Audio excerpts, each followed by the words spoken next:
Hello, welcome to Talk Thursday. I'm Maria Ressa. Today we speak with Attorney Jo Imbong, the Senior Counsel of the St. Thomas More Society, on the campaign to block the Reproductive Health Bill, now the Reproductive Health Law.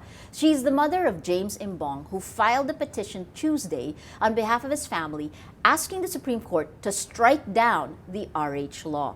We've already had several questions coming in on social media. Please go ahead, use the hashtag Talk Thursday, and we'll pull them in.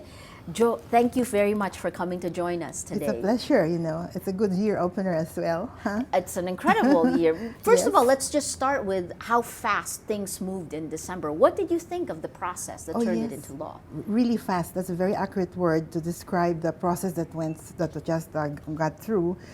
We were both under so much pressure from both houses, in the Senate and the House, and the advocacy was, up on its feet the whole time. And even after that, Ressa, I think we didn't have a vacation, a seasonal vacation.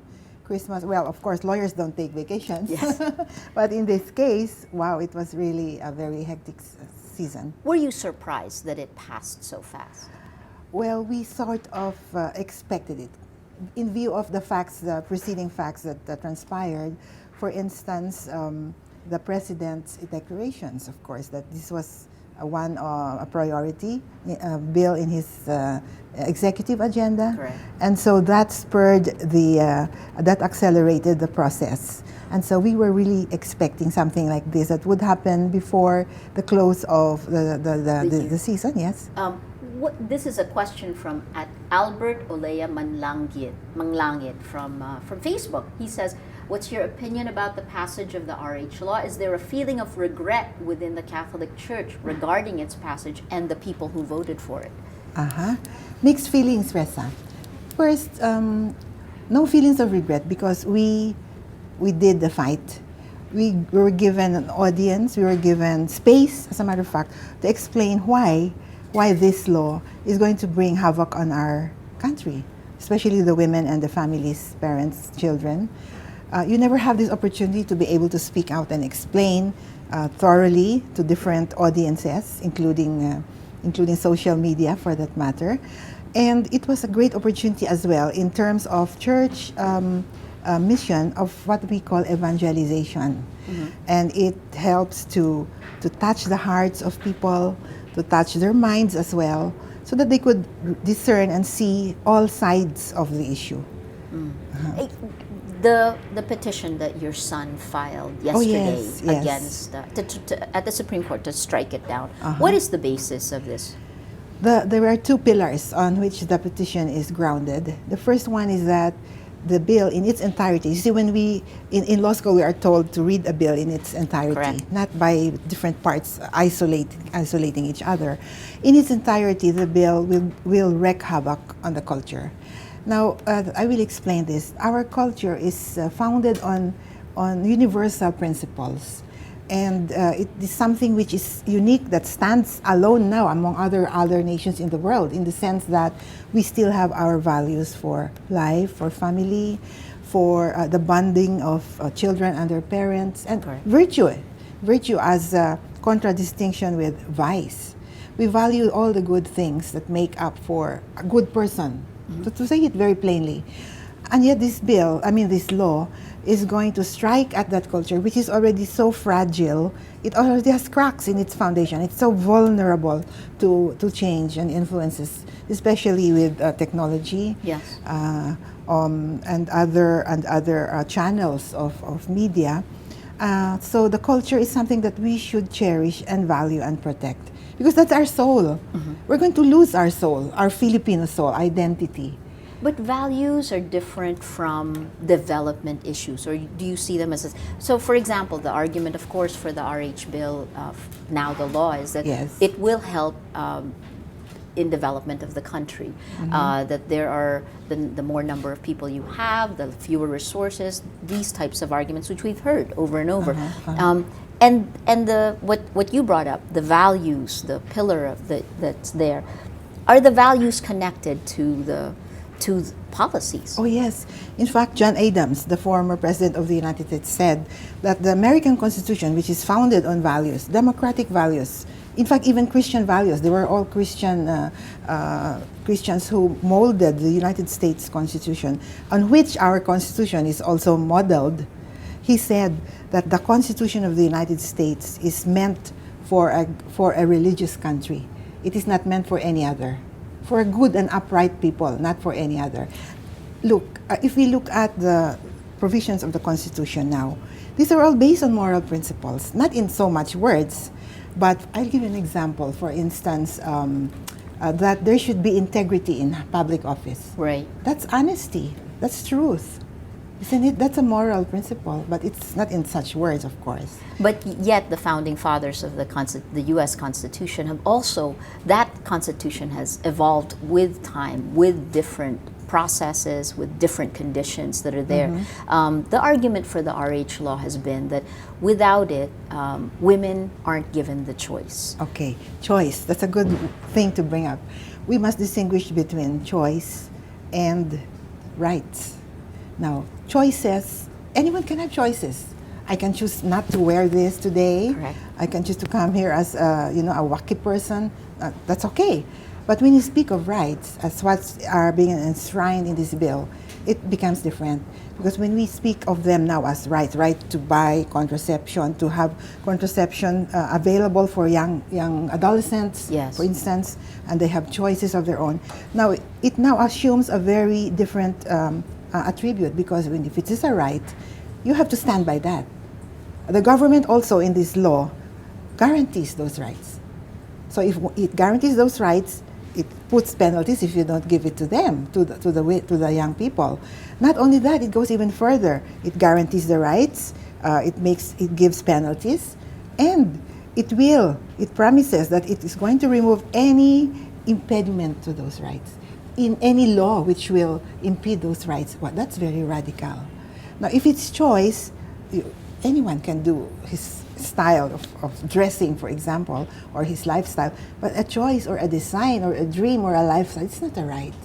It's so interesting. We are being deluged by a lot of questions. First, like you that. said there were two pillars. So the Yes. first pillar was The moral foundation, and the second pillar The second pillar is that in the enactment of this law and in its eventual enforcement, if ever, government oversteps its powers as circumscribed in the Constitution. There are limits to government power. In what way does it overstep its Okay, I'll power? be more specific. I'll go to the matter of the rights of the family. The Philippine Constitution, not with any other constitution in the world, describes marriage as sacred. It uses the word sanctity, and that gives it a supernatural character, something which is now beyond the reach of human authority, much less the state authority. It is a sacred institution, and goes even further. The Constitution says it is the foundation of the nation. Therefore, it is the building block that stands at the bottom, and if you destroy that cornerstone, you destroy the whole edifice of society. It also goes further. It says it is autonomous.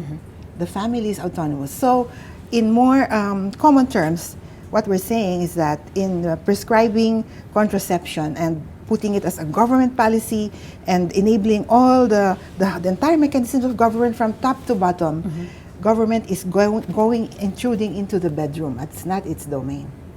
It is the autonomy of the spouses, the family, and the parents.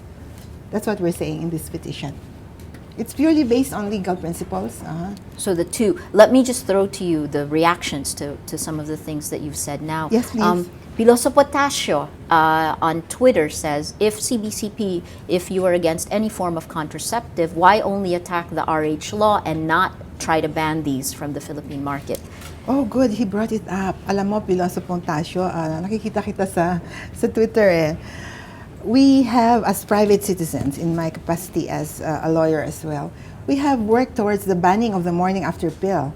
It was in fact banned in the year 2005 by the Department of Health, imagine. It was then the Food and Drug Office, and they banned it. Our reason for asking for its ban or delisting is that it has abortifacient actions. It leads to abortion of new life, and they banned it. This is the morning. But you're talking only about the morning after pill. Like, Yes. this is basically Yes. contraceptives, Yes, contraception in with general. abortifacient action. Okay. It's admitted, even in the United States, cases now which are now in court against Health Minister Sebelius. There are a lot of cases now attacking, in the same manner that we're doing it here, attacking the HHS Affordable Care Act of President Obama. It's so funny. Most of these Parallel, they're yes. extremely. Let me just ask you. You mentioned it seems like both pillars are actually anchored in values, a way of looking at the world, and one of the questions that's always thrown is, where's the separation of church and state here? Oh, Shouldn't good. the state go ahead and push this forward despite what the church wants? You'll notice, Riza, that I have brought out two pillars, two arguments, which are not religious.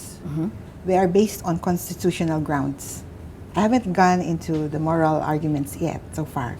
Now, separation of church and state is meant in jurisprudence to impede or prevent or proscribe the state from intruding into religion or church affairs. That is the legal meaning of the separation clause. It's not the other way around. It's funny. It's like glass half empty or half full. So in your Yes. view, it's Yes. that's well. This is an interesting question that's connected to that. Renato Barayuga says Yeah. the poor Roman Catholic Church does nothing to help develop the nation, but always wants to intervene in national state affairs. What are you really fighting for? Not helping the poor. The church doesn't banner its help. We, as I represent the church hierarchy in official issues. There are so many social action and social welfare programs. We don't announce these things because we don't have to. When we do things to help those who are helpless, we do it for the sake of charity, for the sake of love, as the Holy Scriptures use the word charity and love. And you don't announce to the whole world what you do. I mean, you lose your merits for that. So the church has so many programs helping the poor, not only in this country, all over the world, as a matter of fact, even in AIDS interventions and addressing the AIDS problem.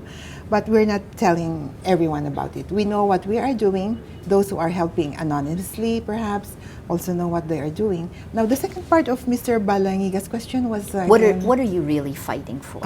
Okay. We're fighting for basic inalienable human rights and the dignity of every person, especially the helpless, the vulnerable, and these are the unborn. The unborn.